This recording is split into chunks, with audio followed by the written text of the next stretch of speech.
changing your life one story at a time. This is the Chicken Soup for the Soul podcast with Editor-in-Chief Amy Newmark. Hey, it's Amy Newmark with some new favorites for you from our latest book, Chicken Soup for the Soul, Step Outside Your Comfort Zone.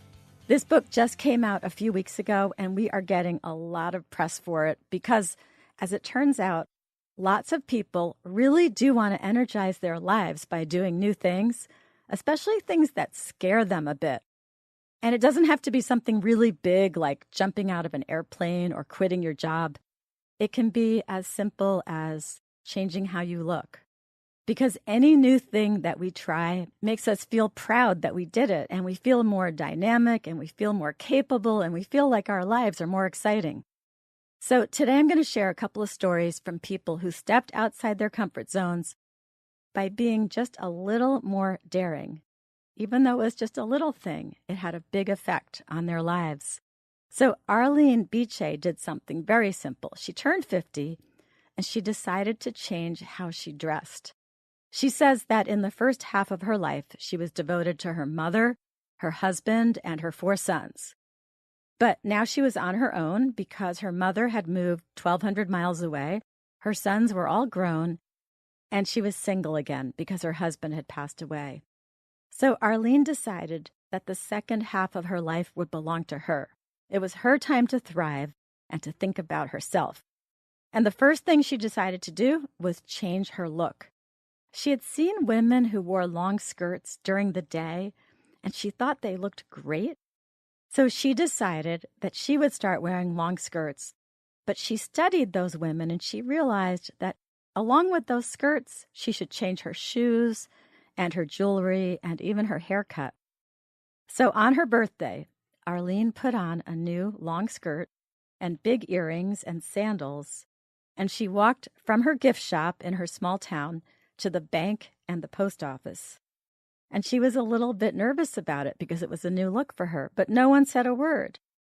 And having survived that first day with her new look, she bought more long skirts. And then she piled up all her old conservative clothing to give it away. And she kept going.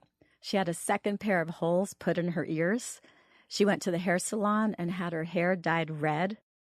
The new Arlene was way more adventurous than the old one. She started traveling all over the world, and then she traded in her boring 4-door sedan and bought a red Camaro. So it had all started with buying one long skirt, but it turned Arlene into a different person. And she says that little change of clothing changed her whole life. Since she put on that first long skirt and went out in public wearing it, she has written 12 books, and she's become a public speaker too. So there was an American businessman named Max Dupree, and he had a great quote on this subject. He said, "We cannot become what we want to be by remaining what we are." And that might just mean wearing a new kind of clothing. So another place that people sometimes don't take risks is in the decor of their homes. And Ava Pennington, who is one of our longtime prolific writers, tells us how she changed her life in her story in Chicken Soup for the Soul, Step Outside Your Comfort Zone. Ava and I discussed her story recently, and it started with her deciding to repaint some rooms in her house. Our home was more than 10 years old, and it was way overdue for a fresh coat of paint, especially on the inside. And my decision to even think about painting started innocently enough with visits to friends' homes. We had met 2 new friends, and I had invited them to our home. And Jan and Linda graciously came and admired our home, but they were curious about one thing, and I steeled myself, for I knew what was coming. Jan was the first to ask, "Wow, this is beautiful, but can I ask why all the walls are white?" It was a natural enough question. Their homes included color-coordinated rooms and accent walls and color-themed bathrooms, everything I wished our home was, because in our home, every wall was stark white. So I totally get this. I had nothing but linen white throughout my entire house for years. And it wasn't until my walls were damaged and I had to repaint that I started to use color. I asked Ava why she had always ended up with white in the past. Every time I went into a paint store, there were just too many choices. I was overwhelmed by the shades and the hues and the variations of color. And my ultimate fear was, what if it doesn't look good when I'm finished? I mean, of course, I know I can repaint, but frankly, I barely have enough time to paint it once, let alone redo it. So in looking back at more than 30 years of marriage and 4 different homes, every wall in every home sported a boring shade of white. So she went to a paint store, and she tells us what she found, and it was pretty overwhelming. That particular store offered 231 shades of green, 152 variations of red, 188 shades of blue, and 154 variations of yellow. Even my old standby, white, was disloyal to me because they offered 184 different shades of white. But I was determined to do this. So since I had sort of decided on blue and gold, I grabbed a handful of blue and gold paint cards that seemed to be the right use and took them home. And we finally settled on 2 choices. Now, I called them blue and gold, but their official names are Caspian Tide and Mushroom Bisque. Ava and her husband spent a few days painting all of this beautiful blue and gold, and they loved the result.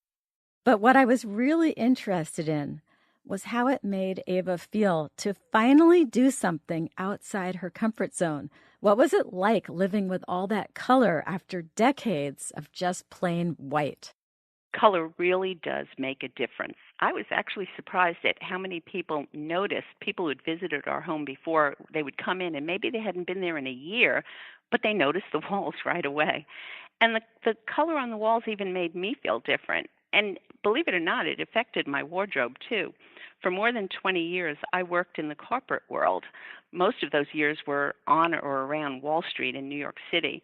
And this was back in the day when businesswomen dressed in suits that were mostly black, brown, navy, and gray. And about the time I finally left my comfort zone to live with some color on my walls, I started to add color to the clothes I wore. I investigated my color type, and I learned that I'm a winter. And so I began adding red and royal blue and purple to my wardrobe. And those colors not only brightened up my clothes, they brightened me up too. And that's why I love this whole concept of stepping outside your comfort zone. I haven't met anyone who was disappointed in how they felt after they tried something new and different. Thanks for joining us today for the Chicken Soup for the Soul podcast. I'm Amy Newmark. You can follow me on Twitter at Amy Newmark, and you'll get daily links to the podcast, as well as news on our books, writing opportunities, and updates on our business and the world of publishing. Come back Friday to hear from Liz Thompson. She is a woman who took huge steps outside her comfort zone. She's going to join me in the studio to talk about her amazing journey from a struggling student to a law school graduate to being elected a member of Parliament in Barbados and then becoming an Assistant Secretary General in the United Nations.